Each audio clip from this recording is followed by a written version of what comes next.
찬양 드리겠습니다. 큰 영광 중에 계신 주.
찬송가 309장 찬양 드리겠습니다. 309장.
찬양 드리겠습니다. 예수 나를 위하여.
샬롬. 지난 한 주 동안 여러분들 평안하셨습니까?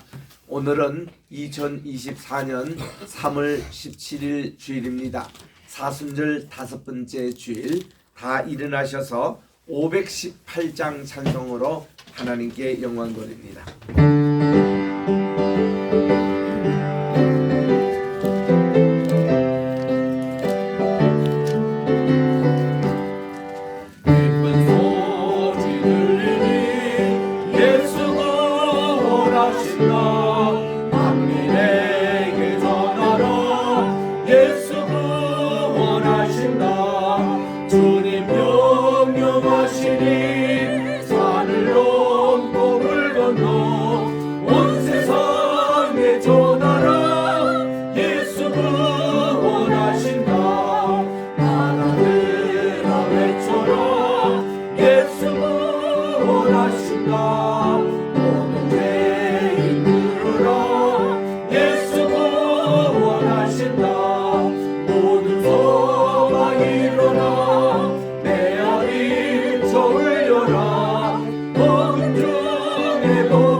기도하겠습니다. 여호와여, 내가 깊은 곳에서 주께 부르짖었나이다. 주여, 내 기도를, 내 소리를 들으시고 나의 부르짖는 소리에 귀를 기울이소서. 여호와여, 주께서 죄악을 지켜보실진데 주여 누가 서리이까?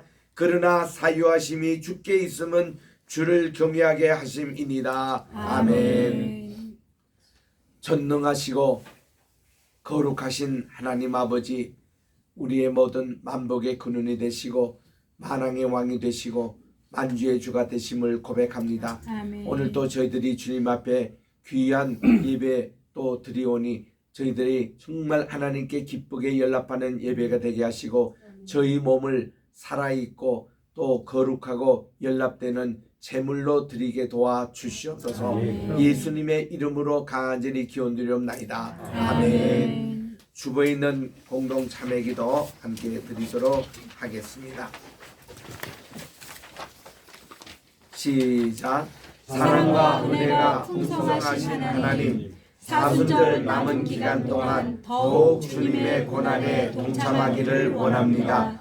지난 주간에 지은 죄들인 불의, 미움, 시기, 살인, 분쟁, 욕망, 거짓, 탐심, 비방, 비평, 교만, 자랑, 불순종, 불효, 불평, 불신, 무질서, 무자비 등 저희들의 모든 잘못과 허물을 용서해 주옵소서. 저희들이 주님의 보혈과 권능을 믿고 삶을 바꾸어 주님 안에서 새롭게 살게 하옵소서.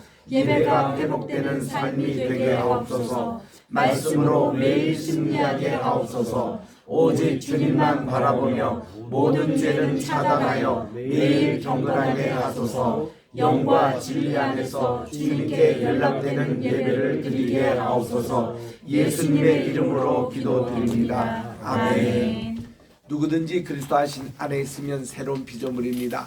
그런즉 잊은 것은 지나갔으니 보라 새 것이 되었도다 하는 말씀대로 오늘 또 예수님의 보혈의 능력으로 새 사람 되시기를 주 이름으로 축원합니다. 아멘. 오늘 우리 교동문은 128번입니다. 사순절 5번째 주일 128번. 나의 영혼이 잠잠히 하나님만 바라며 나의 구원이 그분에게서 나오는도다. 오직 그만이 나의 반석이시요 나의 구원이시요 나의 요새이시니 내가 크게 흔들리지 아니하리로다. 넘어지는 담과 흔들리는 울타리 같이 사람을 죽이려고 너희가 일제히 공격하기를 언제까지 하려느냐? 그들이 그를 그의 높은 자리에서 떨어뜨리기만 꾀하고 거짓을 즐겨하니 입으로는 축복이요 속으로는 저주로다. 나의 영혼아 잠잠히 하나님만 바라라. 물은 나의 소망이 그로부터 나오는도다. 오직 그만이 나의 반석이시요 나의 구원이시요 나의 요새이시니 내가 흔들리지 아니하리로다. 나의 구원과 영광이 하나님께 있으며 내 힘의 반석과 피난처도 하나님께 있도다. 백성들아 시시로 그를 의지하고 그의 앞에 마음을 두어라. 하나님은 우리의 피난처시로다. 아멘. 이제 우리 4장 찬송으로 하나님께 영광 돌립니다.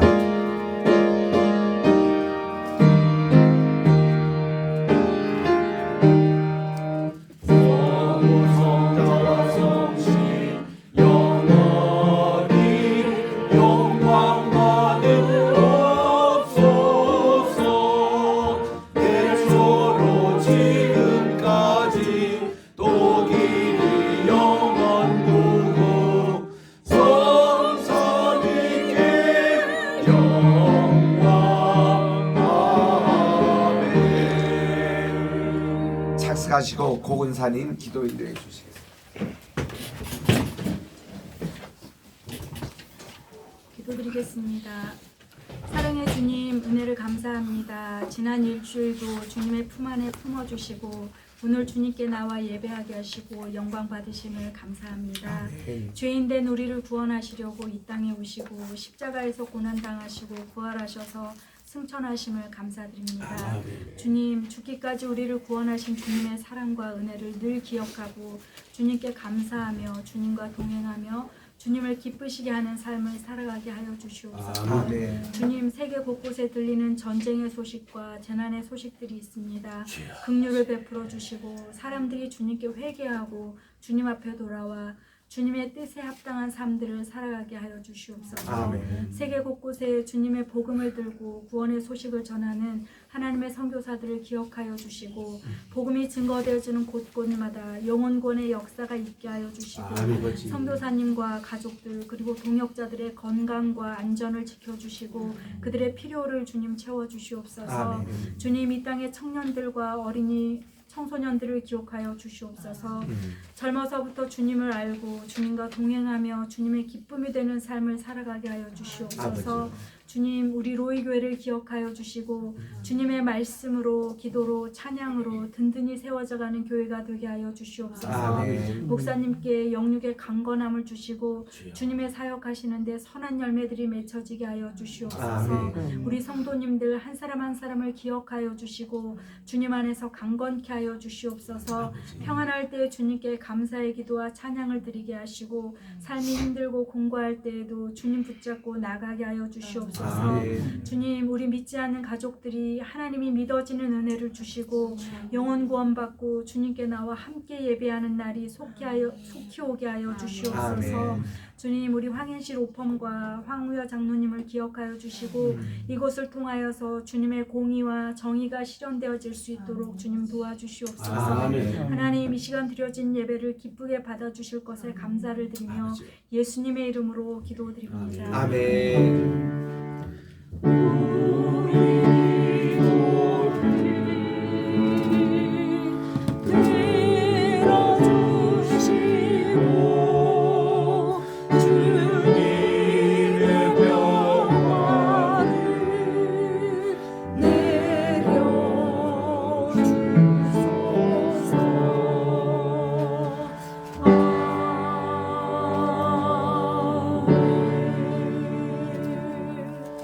하나님의 말씀을 봉독하겠습니다. 마태복음 14장 13절부터 16절까지 봉독하겠습니다. 마지막 절 16절은 합독해 주시기 바랍니다. 마태복음 14장 13절.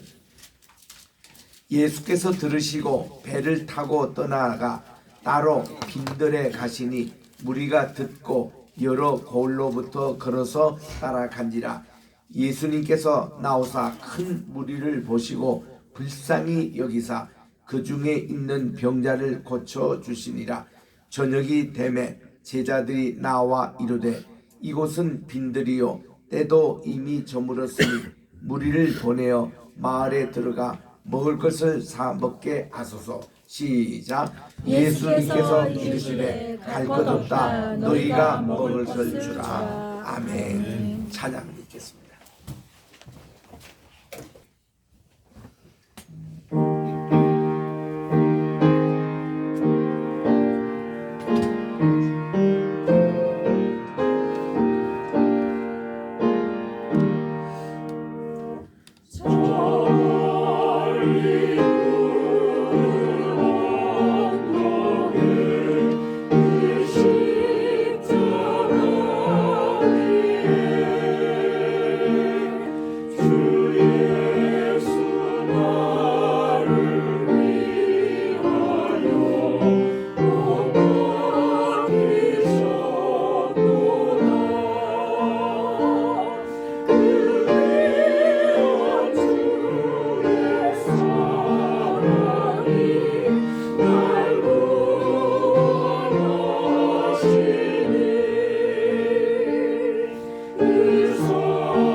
아멘.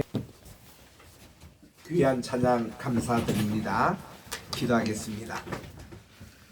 나의 입술의 모든 말과 내 마음의 묵상이 주님께 연락되기를 원하네.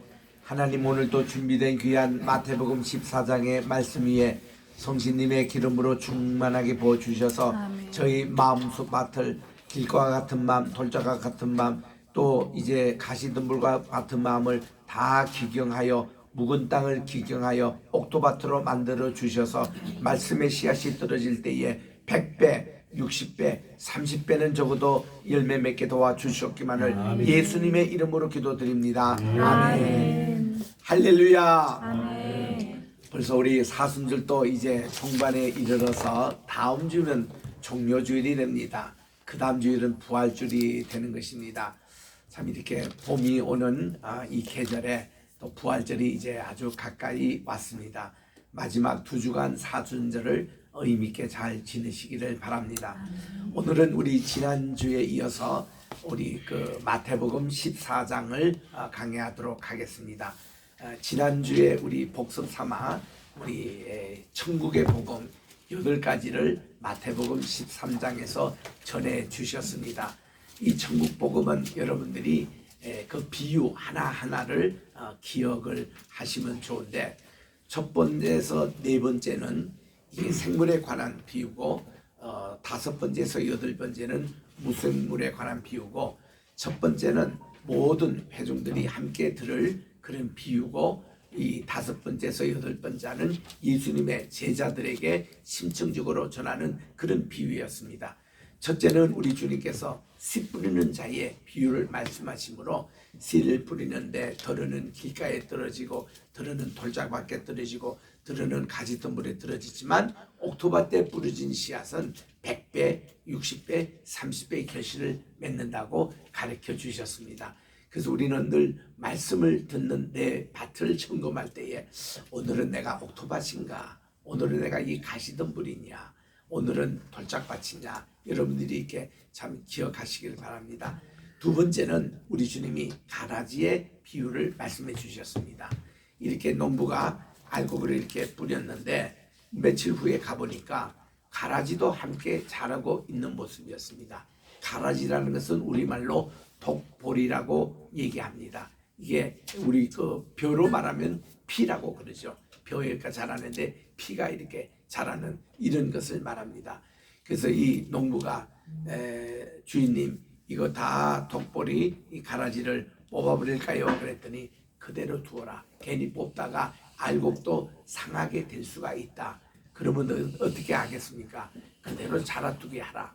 그리고는 추수 때에 먼저 이 가라지는 다 잘라가지고 불에 던져버리고, 그리고 알곡은 천국 창고에 드릴 수 있느니라. 이것이 하나님의 방법이었더라고요. 태초부터 지금까지 우리 하나님이 이 인생에 정말 가인이 죄를 범하게 됐습니다. 그리고 노아 홍수 때 많은 죄인들이 또 이렇게 해서 홍수 심판이 있었습니다. 홍수 심판 후에도 또 함을 통해서 죄가 또 다시 또 시작이 됩니다. 그래서 바벨 땅까지 쌓는 일들이 벌어지고, 항상 인류가 공존할 때 죄와 악이 늘 공존해 있더라고요. 이 이유는 뭐냐면 하나님의 방법, 그저 악과 이게 선이 같이 공존하는 겁니다. 이유는 뭘까요? 우리가 태초에 에덴 동산에서 선과 악을 알게 하는 나무의 결실을 다 먹었기 때문에 그렇습니다. 우리 인간은 태어날 때부터 원죄를 가지고 태어났고, 태어날 때부터 선과 악이 공존하는 인간으로 살고 있는 겁니다. 그럼 이거를 우리가 이 문제를 어떻게 해야 되냐 이거예요. 그래서 이게 로마서 7장에서는 그 비결을 바울이 이렇게 얘기합니다. 오라, 나는 공고한 사람이로다. 내 속에 선과 악이 공존하는 것을 그는 발견합니다.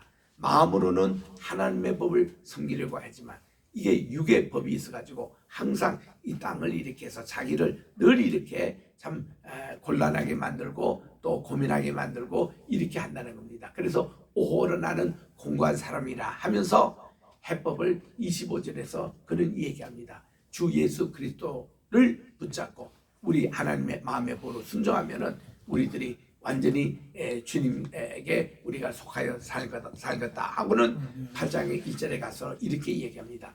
육을 쫓지 않고 영을 쫓아가는 사람에게는 예수님 안에서 정죄함이 없다는 것입니다.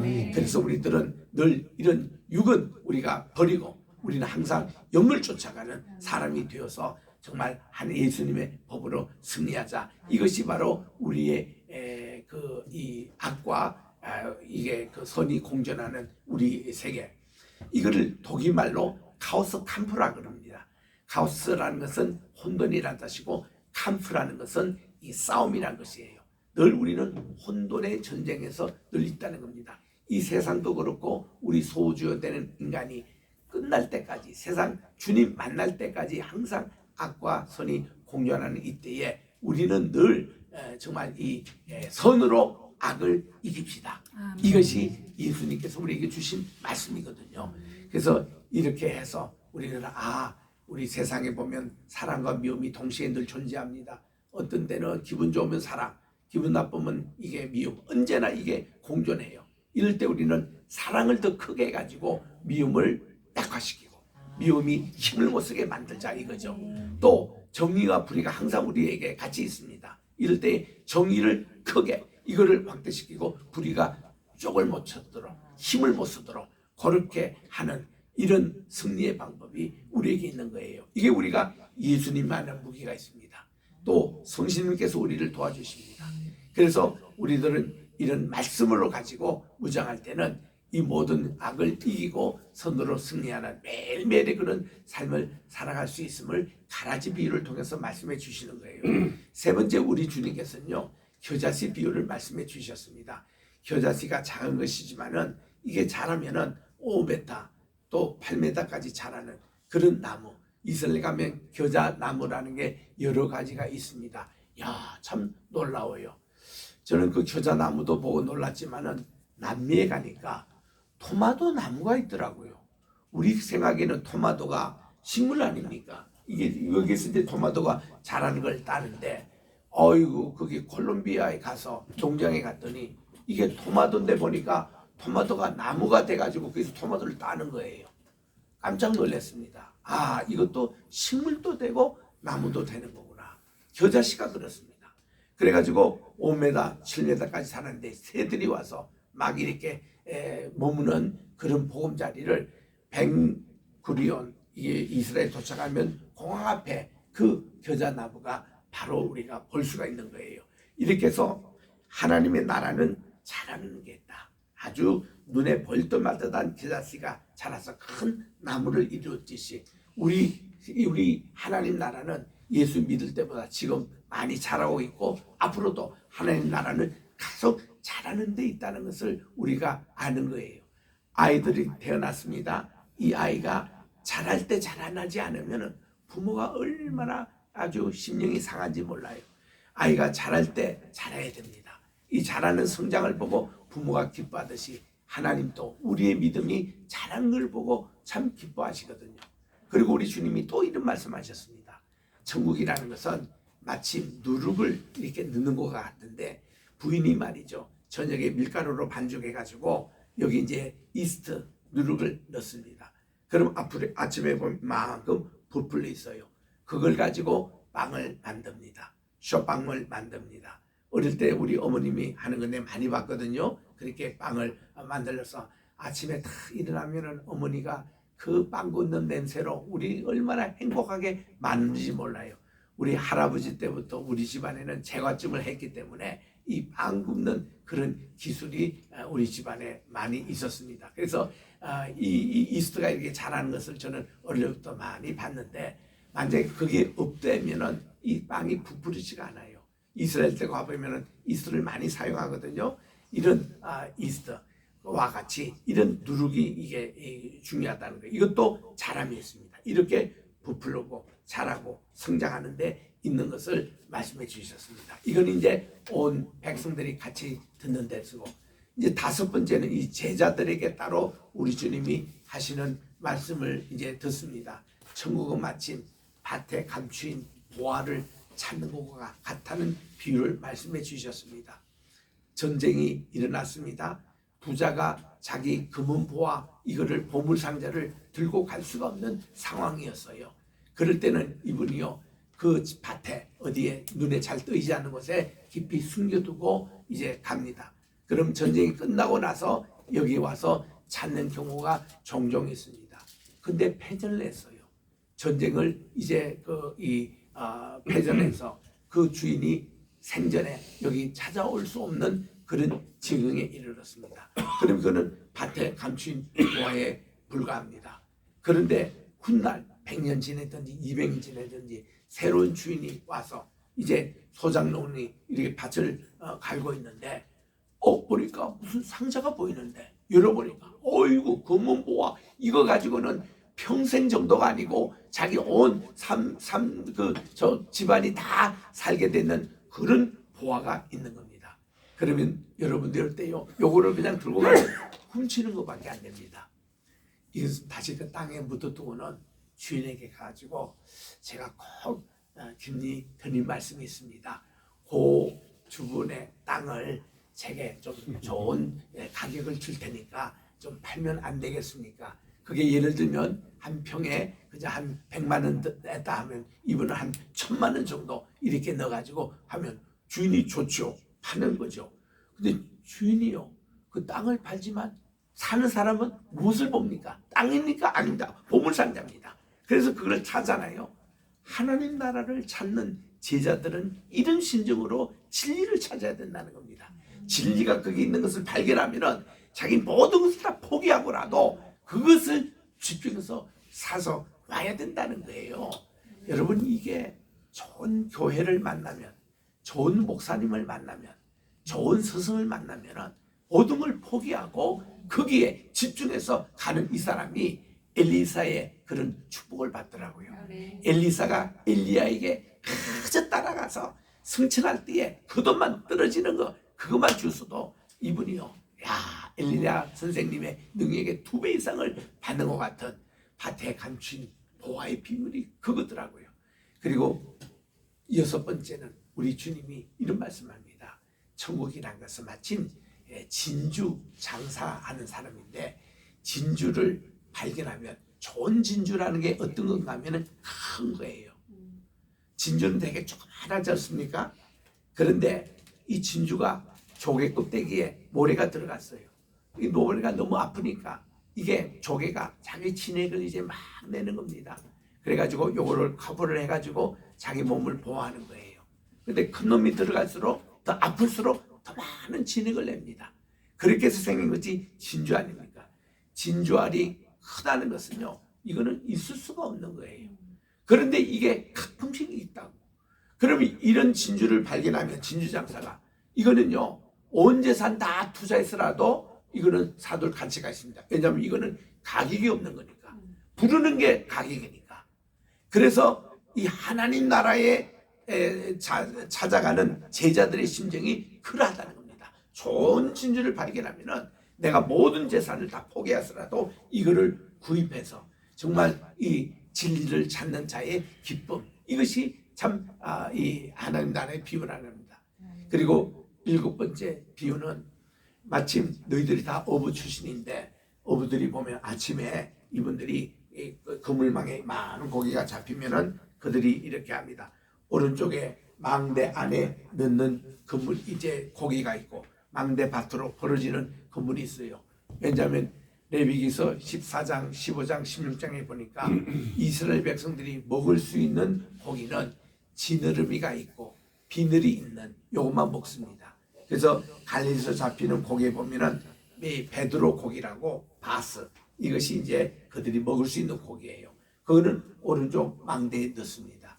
그러나 비늘도 없고 지느러미도 없는 문어라든지 무슨 뭐 오징어라든지 또 쥐포라든지 이런 거는 다 이쪽으로 예외 이제 버려지는 겁니다.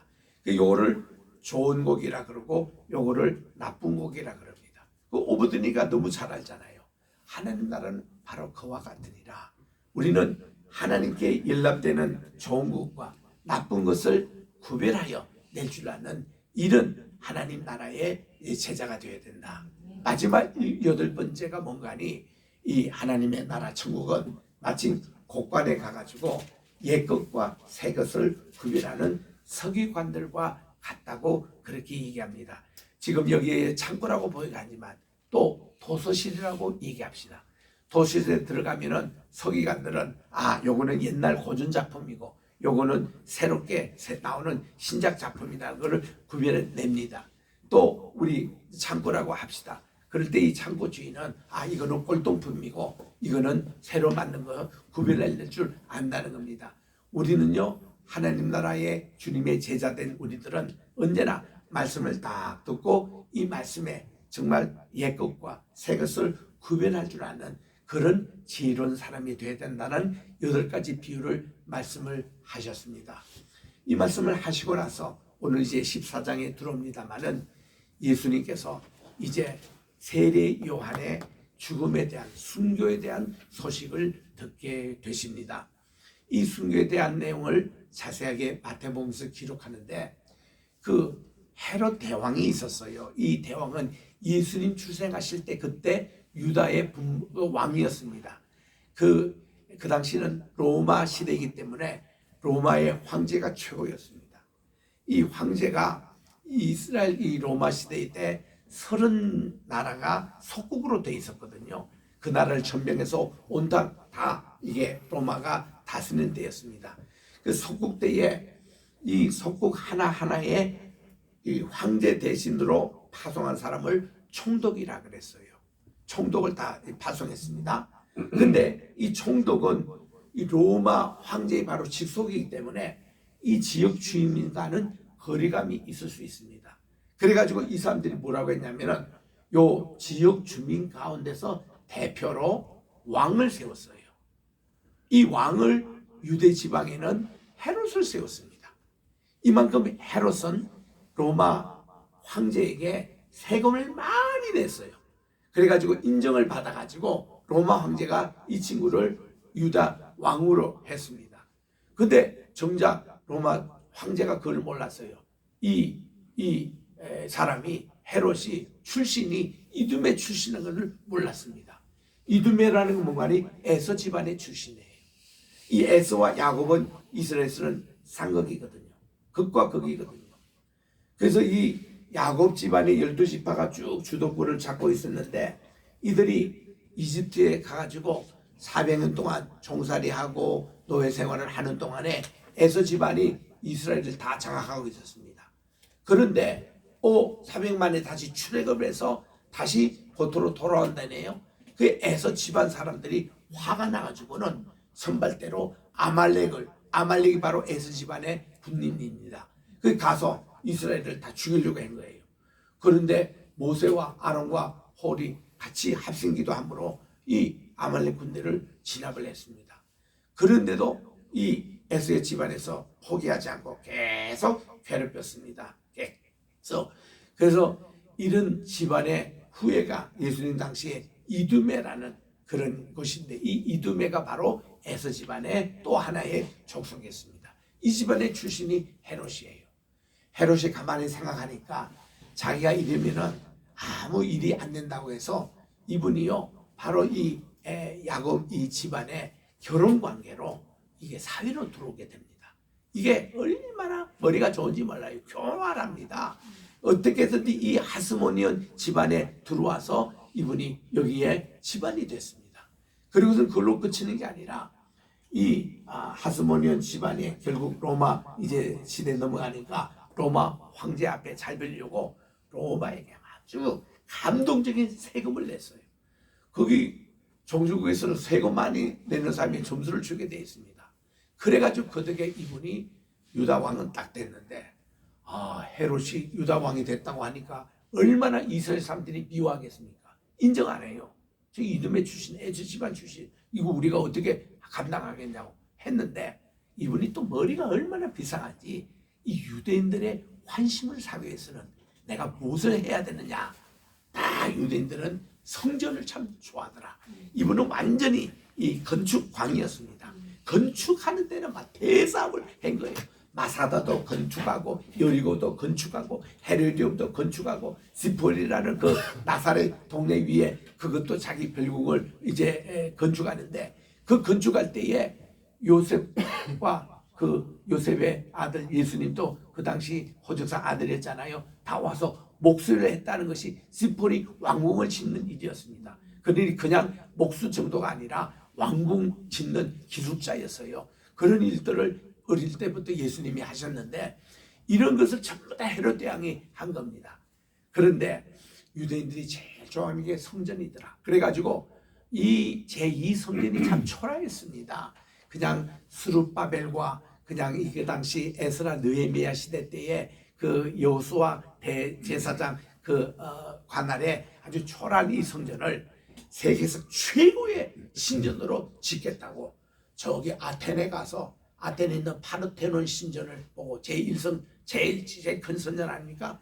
또 저기 에베소 소아시아 수도되는 거기에 가서 아테미 신전 이 아테미는 이 기둥만 해도 120 기둥입니다. 그거를 다 종합해 가지고 예루살렘 성전이 요만한 학고방 같은 이런 집이었는데 이거를 거창하게 규모를 헤롯 왕이 건축을 시작했습니다. 처음에는 좀 밋밋한 반응을 보였는데 갈수록 유대인들이 와 예루살렘 성전이 화려하게 올라가고 이러니까 좋아들 했어요. 그래가지고 민심이 헤롯 대왕 쪽으로 갔습니다.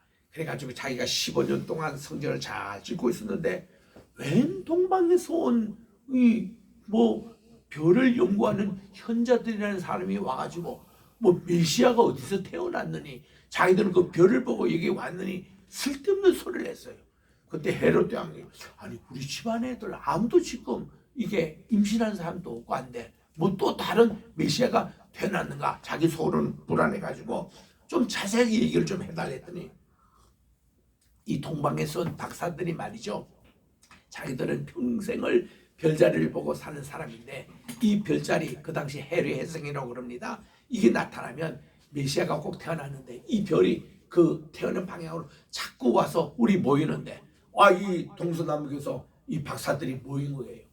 이 사람들이 4명인지 12명인지 모릅니다. 한자 적어도 3명은 아니라는 거예요.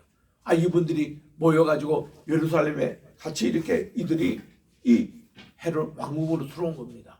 우리 메시아가 나타나면 왕국에 태어날 거 아니냐고. 그래서 들어왔는데 별은 계속 가고 있었는데 그래서 이제 그들이 물었더니 헤롯 대왕이 깜짝 놀라가지고 유대인들 학자들 집합시킵니다. 아니 지금 이런 사람이 이렇게 하는데 혹시 성경에 무슨 메시아가 어디서 태어났는 뭐 그런 거 어디냐 했더니 또 거기서 율법 학자 한 분이요. 미가서 5장 2절에 보니까 에브라다라는 게 이게 저 베들레헴이 말한데 에브라다야 너는 작은 고을이지만 너 속에서 바로 메시아가 태어날 것이라는 말씀이 있습니다. 아마 베들레헴일 것입니다. 그게 다윗의 저 고향이고 그곳에서 베냐민이 태어났던 바로 그 고을에 이제 메시아가 태어날 것입니다. 이런 얘기를 알려주었습니다. 그들이 헤롯이 듣고는 박사들에게 얘기합니다. 아마 여기서 한 10리만 내려가면은 베들레헴이라는 곳이 있는데 그곳에 가서 아기 예수를 찾으면은 꼭 제게 와서 자세하게 좀 보게 해주세요. 그럼 나도 가서 경배하겠습니다. 그렇게 거짓말을 딱 했는데 이게 자기가 예수님을 죽이려고 했던 그런 생각이었습니다. 그래서 박사들이 그렇습니까 하고 나와가지고 이제 베들레헴 쪽으로 가는데 그 별이 문득 자기들에게 나타나서 계속 그거를 인도하는 거예요. 그 별을 따라 가본 겁니다. 누가 그때 가이드하는 사람이 있었나요? 누가 뭐 안내하는 사람이 있습니까? 그 별 따라 간 거예요. 딱 어디 위에 멈춥니다. 멈춘데 딱 보니까 그게 아기 예수님이 태어나신 곳이에요. 요 장면이 배너 영화라는 첫 장면입니다. 배너의 영화에 보면은 딱 별이 아기 예수님 곳에 딱 나타나는 그 시간에 같은 시간에 배너도 그 동네에 태어난 거예요. 베들레헴에. 그래가지고 이게 이제 같이 출생을 하면서 배너와 예수님과의 관계성의 얘기가 전개가 되는데 바로 그 장면이에요. 그래서 박사들이 경배 다 하고 나서는 꿈에 하나님께서 너 주들 절대로 헤롯으로 돌아가지 말라는 거예요. 빨리 너희 고국으로 각자 다 흩어지자는 겁니다. 그래서 그들은 다 흩어졌어요. 나중에 알고는 헤롯 대왕이 괘씸해가지고 거기에 베들레헴에 2살 이하의 아이는 다 죽여라. 이거는 뭔가 하면은 이 아기 예수가 갓 태어났는지 1년 전에 태어났는지 2년 전에 태어났는지 좌우지간 2살 이하의 공원은 씨를 말리는 그를 죽였는데 베들레헴에 가보면요 그 아이들의 시체 이렇게 그 뼈가 나오잖아요. 44구가 나왔어요. 44명이 아기 예수님 죽이려고 죽였다는 그런 것을 우리가 가서 볼 수가 있습니다. 이게 헤롯 대왕이거든요. 근데 이 친구가 아기 예수님 그거 태어나는 거를 죽인 덕분으로 그 다음부터 이 친구가 정신병자가 됩니다. 하나님의 일을 방해하는 모든 왕들은 전부 다 정신병자가 돼요. 느부갓네살도 그랬죠. 지금 헤롯 대왕도 정신병자가 되죠. 훗날 빌라도도 그렇게 되잖아요. 그래가지고 이 친구가 어느 정도 정신이었냐면 새벽에 말이죠. 이슬이 내리는 곳에 벌거벗고 막 들레 던지는 같이 뛰어다니는 이런 사람이 되니까 로마 황제가 너 총독 왕 폐위 그랬습니다.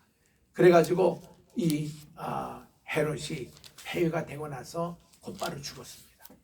그러니까 하나님의 일을 방해하는 자는 그렇게 죽는 거예요. 그런데 자기가 15년 동안 하나님의 성전을 건축했던 것은 누가 했냐? 그 아들 때가 합니다. 아들이 세 아들이 있었거든요.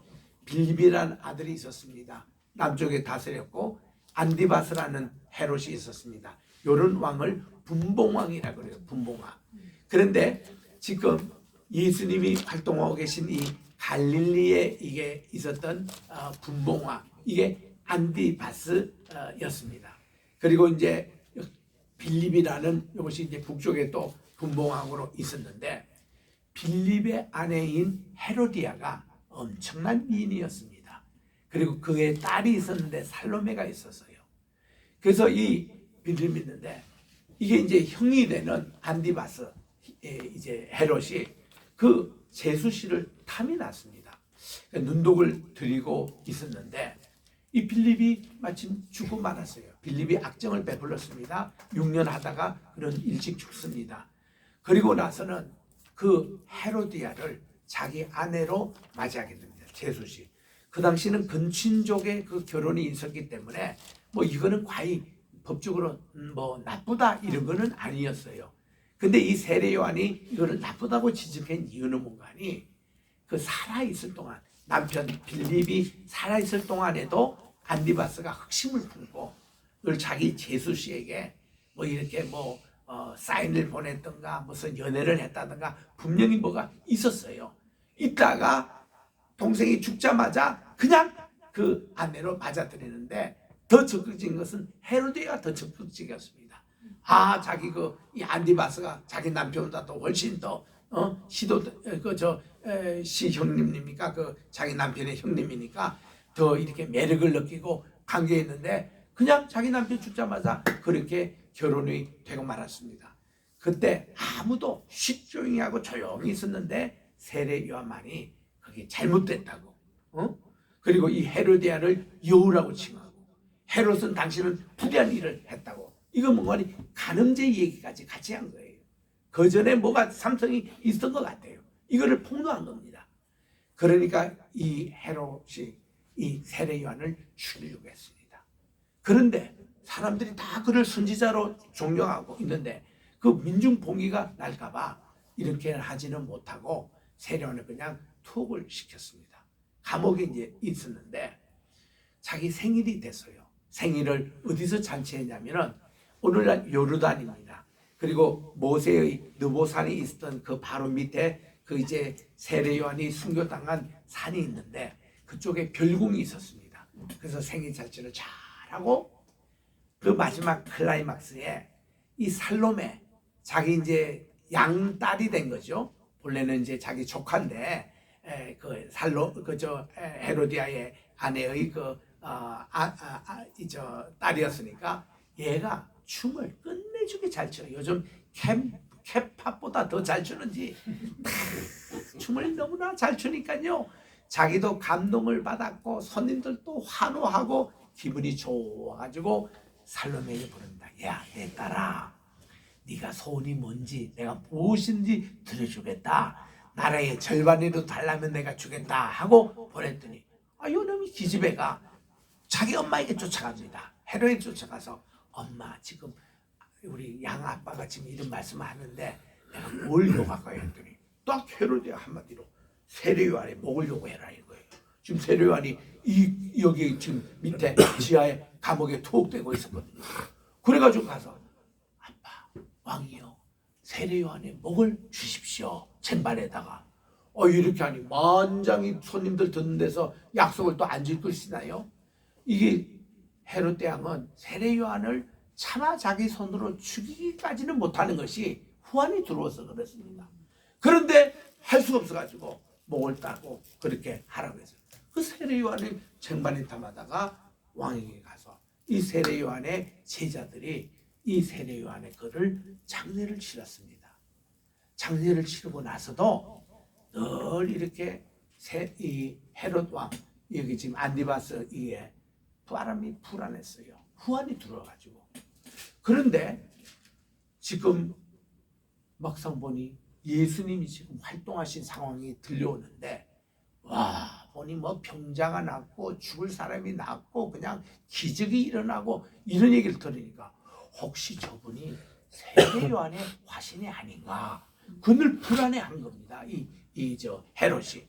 한편 예수님께서 그 세례 요한의 순교 소식을 듣고는 우리 주님이 인간적으로 착잡해지셨습니다. 두 가지 이유죠. 첫 번째, 친척으로 봐도 세례 요한은 자기의 사촌 형님이었습니다. 이게 자기 엄마 마리아와 그리고 엘리사벳 세례 요한의 어머니가 이게 사촌 언니 지간이었거든요.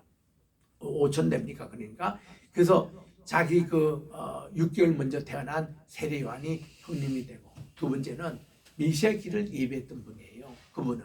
그리고 세 번째는 자기에게 침례 세례를 주신 분이에요. 그러니까 이제 이런 분이 돌아가셨다는 소식을 듣습니다. 세례 요한은 예수님에게 자기 제자를 보내서 당신이 진짜 메시아요, 우리가 또 다른 메시아를 기다립니까? 이런 정도로 세례 요한은 예수님에게 섭섭하게 되었습니다. 자기 바른 소리 하다가 감옥에 갇혔는데 적어도 예수 선생님이 오셔가지고 자기를 감옥에 꺼내주거나 아니면 헤롯과 헤로데에게 야단을 쳐가면서 이렇게 하실 줄 알았는데 예수님이 그런 액션이 없었거든요. 그래서 좀 섭섭한 생각을 가지고 있던 것은 사실입니다. 그래서 이런 관계 속에서 이제 이 세례 요한이 순교를 당했다는 소식을 듣고 예수님이 좀 추모하고 싶었고 마음이 이렇게 울적해가지고 계셨습니다. 그래가지고 우리 주님이 배를 타고 베세다 쪽으로 건너가셨는데, 예수님이 어디 이동하시면 그렇게 많은 사람들이 주님을 따라요. 배고픈 사람, 아픈 사람, 외로운 사람, 괴로운 사람 다 주님께 몰려오는 겁니다. 그럼 우리 주님이요, 좀 조용하게 좀 쉬고 싶었는데 이렇게 많은 사람들 몰리려니까 그들을 보시고 불쌍히 여기사, 그렇게 나옵니다.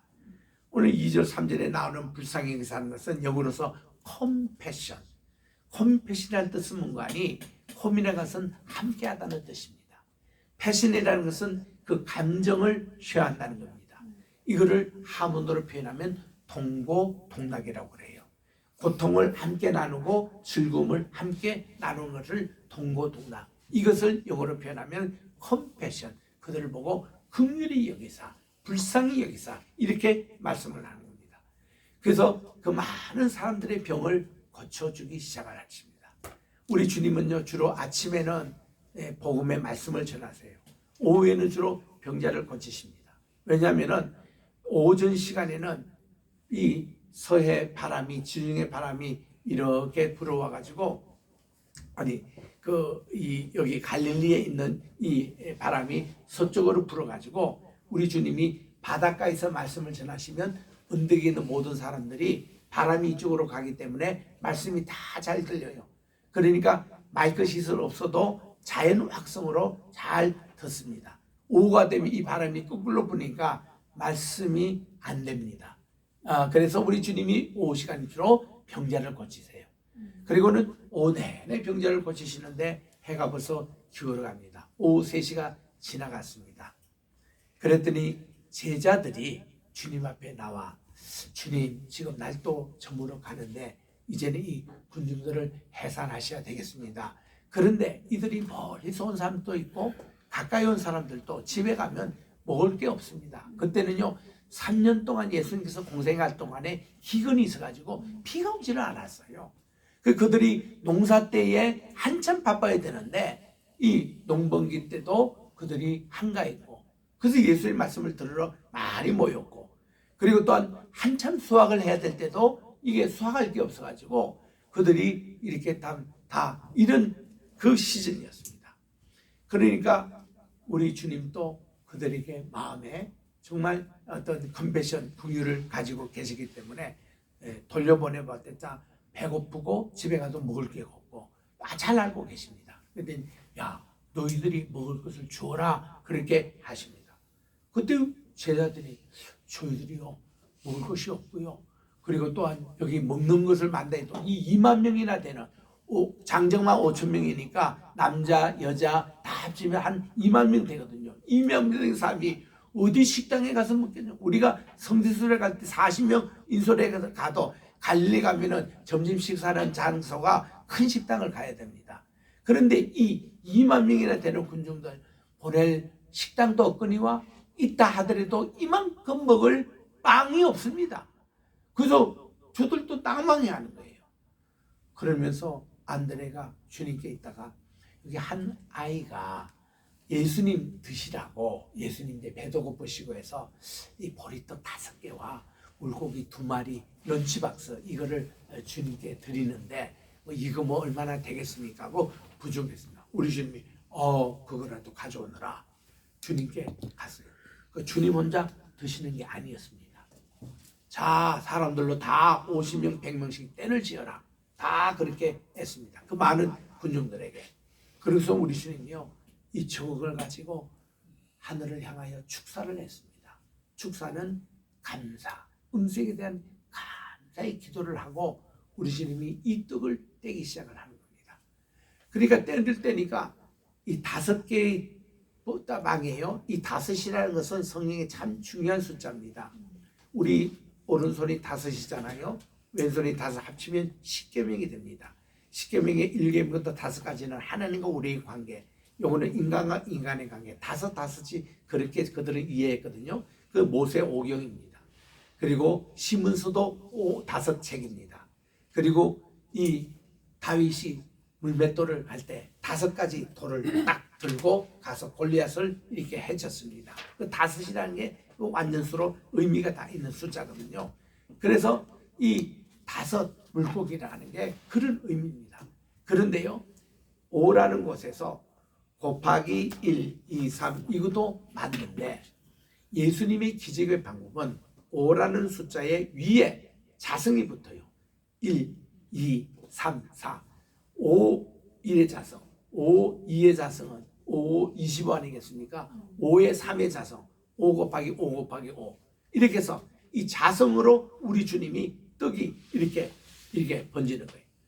그러니까 2만 명이 다 먹고도 배불리 먹었습니다. 그들이 이렇게 많은 떡을 최근에 먹은 적이 없습니다.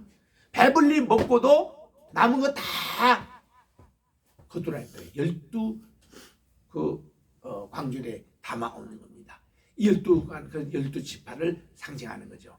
그래서 우리 주님이 이런 기적을 행하신 오병이의 기적. 이 오병이의 기적은 우리가요 영어로서는 멀티플리케이션이라고 부릅니다. 이게 기하급수라는 뜻이 가지고 있습니다. 그런데 우리 주님의 이 기적은요 오늘날 우리 핵융합 얘기를 많이 합니다. 핵이 하나 있고 2개 있는데 이게 합치면 융합하면 더 큰 것으로 이렇게 힘이 나오는 이 핵융합 원리, 이게 예수님의 이 오병이의 기적입니다. 엄청나게 많은 사람들이 배불리 먹고도 그렇게 남았죠. 그리고는 우리 주님이 이것을 이제 다 군중들을 해산한 동안에 제자들은 건너가서 좀 쉬게 했습니다. 이유는 뭔가 하니 제자들이요 요거 가지고 뭐 하겠습니까? 까지 그들은 팩트로 알았습니다. 근데 우리 주님은 이게 기적으로 모든 사람 먹이고 또 남으니까 이럴 때에 여러분들이 그 현장에 계셨다면 제자들이 하면 막 감사하고 감격하고 어떻게 이럴 수가 있느냐? 와, 주님 대단합니다.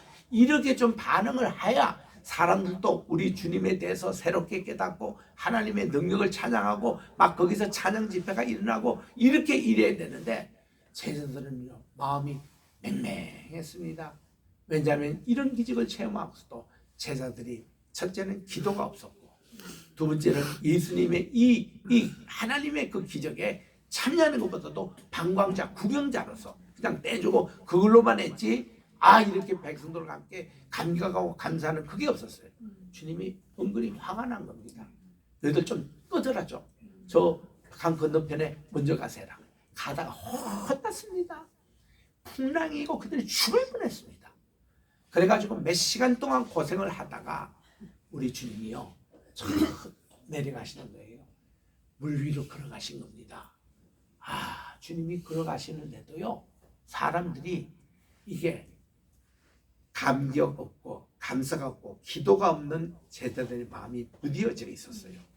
예수님이 지금 걸어오시는 거 보고도 유령이라라고 외치는 정도였습니다. 유령이라 말이 돼요? 예수님의 존재도 모르고 말이죠. 그랬더니 예수님이 야 나다 안심하라 그랬습니다. 그랬더니 또 거기에 한 사람이 항상 그 다혈질이 있었습니다. 베드로가 주님 당신이 진짜 주님이라면 저보고 이 물에 걸어오도록 해보십시오. 너도 물에 한번 걷고 싶습니다. 항상 이 베드로가 이렇게 했거든요. 예수님 오라 그랬습니다. 그랬더니 베드로가요 물에 첨벙 뛰어내려가지고 막 걸어가는 겁니다. 주님을 알고. 그러니까 자기도 물에 막 걸어가는 거예요. 그 끝까지 예수님만 바라고 걸어가면 좋겠는데 이 친구가 가다가 내가 물에 걷는다? 지금 이 풍랑이 이렇게 이루고 배가 막 뒤집을 정도로 이런 곳에서 자기가 걷는다? 욕심이 생긴 거예요. 그래가지고 야 나도 이 베드로 괜찮네 하고 요렇게 까불다가 쏙 물에 빠지는 거예요. 예수님을 바라보고 끝까지 가야지. 그것도 바람 물결 보다가는 이렇게 또 실수하는 겁니다. 우리 이 세상에 살면서도 정말 하나 먹고 보고 예수님만 보고 끝까지 가야 성공을 하지. 거기에 또 중간에 새버리면은 베드로 같이 이렇게 풍덩 빠진다는 거예요. 그래도 이게 베드로가 말이죠. 빠지면서 주님 저를 살려주세요. SOS를 던지는 겁니다. 주님이 얼른 와서 그의 손을 딱 잡으니까 그가 물에서 올라와 가지고는 같이 배에 딱 동서하니까 바람과 물결이 싹 잔잔해졌습니다. 이걸 통해서 제자들이 주님께 엎드려서 정말 우리 주님이 하나님의 아들이시구만요 하고 고백을 하는 겁니다. 그때 우리 주님이요 누가 마가복음 6장 52절에 보니까 이렇게 말씀을 합니다. 그들이 떡을 뗄 때에 마음이 무디어서서 감사와 감격이 없었는데 이제 이 풍랑까지 잠잠하는 걸 보고야 이들이 깨닫게 되는 거예요. 금방은 5천 명을 저렇게 배불리 먹이시는 그 주님이 또 이렇게 바람과 바람도 잔잔하게 이거를 그들이 깨닫고는 정말 진정으로 주님을 믿게 됐다는 것입니다. 우리들도 예수님의 제자로서 기적을 보고 믿는 게 아니라 우리 로이 교회는 그냥 다 믿으시기 바랍니다. 그냥 믿으면은 오병이의 기적도 일어나고 내가 물 위로 걷는 사건도 일어나고 정말 이 바람과 바다 모든 이 풍랑도 잠재우는 이런 역사가 일어나는 것을 여기서 이제 보게 되는 거예요. 그래서 이제 이들이요 다시 이제 이 건너편으로 갔습니다. 예수님이 가버나움 그게 선교 본부로 갔는데 사람들이 어저께 오병이어를 참여한 사람들이요 저 디베라로 내려갔다가 아침에 다시 그 베세다 쪽 북쪽입니다. 베세다는 이쪽으로 모이는데 우리 주님은 서쪽에 있는 가버나움 쪽으로 오게 됐는데 거기 주님이 거기 또 왔다는 말고 이 사람들 다 이쪽으로 또 몰립니다. 많은 분들이 모이는데 그들에게 다 우리 주님이 병도 고쳐주셨더라 하는 게 오늘 38절까지의 내용입니다. 오늘 또 이 말씀을 우리가 기초로 오늘 중요한 사건이 이겁니다. 요한복음 6장에 가보면은 오병이어 이후에도 이 친구들이 갈 때 우리 주님이 이런 말씀하셨어요. 여러분들이 어저께 이렇게 5천 명 먹인 이것을 기억하고 놀라야 하느냐? 너희 조상들은 40년 아니라 하늘의 만나를 매일 공짜로 그렇게 먹었단다. 그 60만 대군이라는 게 곱하면 200만입니다. 어저께 모였던 2만 명에 불과한데 100배 되는 200만 명의 사람들이 매일 만나를 먹으면서도 저들이 하루 이틀은 고마워했습니다. 하루 이틀은 놀라했습니다. 그러니까 3일 지나면서 아이고 어제도 만나 내리고 또 내일도 만나 내리고 오늘도 오는데 하고 감사가 없었어요. 우리가 그렇습니다. 우리는 또 은혜를 보면은 처음에는 참 기뻐하고 이러다가 그다음 점점 이게 사라집니다. 이게 안타까운 거예요. 40년 딱 내리다가 가나안에 들어가서 그 열매를 맺을 때 만나가 거쳐지는 순간에 그때 만나의 고마움을 다시 알았듯이 우리 주님이 그렇게 말씀하면서 잘 들어라. 너희들의 할아버지, 너희들의 조상들은 이 만나 하늘에서 내린 만나를 먹고도 죽었단다. 그런데 이제는 내가 새로운 만나로 왔어. 내가 바로 생명의 떡이야. 이제 예수님을 믿는 자체가 만나를 먹는 거예요. 생명의 떡입니다. 믿는 자에게는 죽지 않고 바로 영원한 생명, 무궁한 생명을 받을 것이라고 주님이 말씀하셨습니다. 그래서 우리는 예수님을 믿고 우리가 무궁한 생명을 얻는 것, 이것이 우리의 오늘 또 생명의 떡을 먹는 그대면 우리 오늘 또 우리 이 떡, 이 기적에 참여하여 영원한 생명에 참여하는 모두가 되시길 주의 이름으로 축원합니다. 기도하겠습니다. 하나님 아버지 감사합니다. 오늘 또 귀한 말씀 저희들이 꼭 기억하여서 오병이어의 기적의 의미를 꼭 되새겨서 예수님이 생명의 떡이 되심을 꼭 분명히 깨닫고 이 말씀 중심으로 우리가 하나님을 경외하고 우리 주님께 모든 것을 나가서 우리들도 기적의 주인공, 기적에 참여하는 제자들, 하나님의 기적을 믿고 그대로 우리도 행하여 오늘도 우리 생활 속에 오병이의 기적, 물 위에 걷는 기적, 또 이렇게 풍랑이 잠잠해지는 기적의 역사가 일어나게 도와 주시옵기만을 예수님의 이름으로 기도드립니다. 아멘. 찬송가 315장을 부르면서 준비하신 응답 하나님께 봉헌하겠습니다.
하나님의 은혜와 사랑을 진심으로 감사합니다.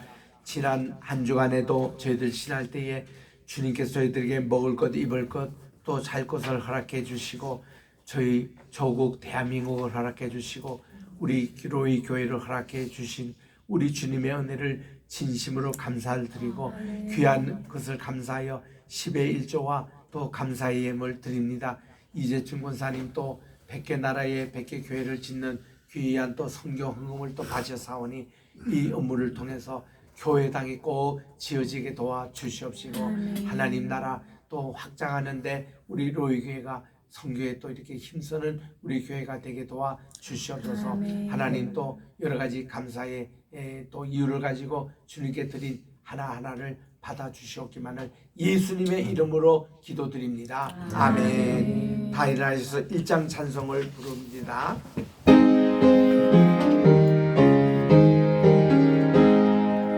만복의 근원 하나님 온 백성 찬송 드리고 조천사역 찬송하세 찬송 성국 성자 성취 아멘. 이제는 우리 주 예수 그리스도의 은혜와 하나님 아버지의 무궁하신 사랑하심과 보혜사 성신님의 감화감동 교통 충만하신 역사가 오늘도 각종 기도의 제목을 가지고 주님 전에 나온 모든 성도들의 기도의 제목을 들어주시고 주님의 합투가 역사하게 날 때 모든 환우가 고침을 받고 모든 문제가 해결함을 받고 모든 빈자리가 채워지는 오병이의 역사가 일어난 같이 우리 성도들 가정마다 이런 기적의 역사를 체험하는 믿음을 더하여 주시옵시고 천국 복음의 그 비밀을 가진 비유 그런 귀한 말씀을 가지고 깨닫는 주님의 제자가 되게 도와주시옵소서. 이 모든 말씀 우리 주 예수님의 이름으로 간절히 축원기도 드립니다. 아멘.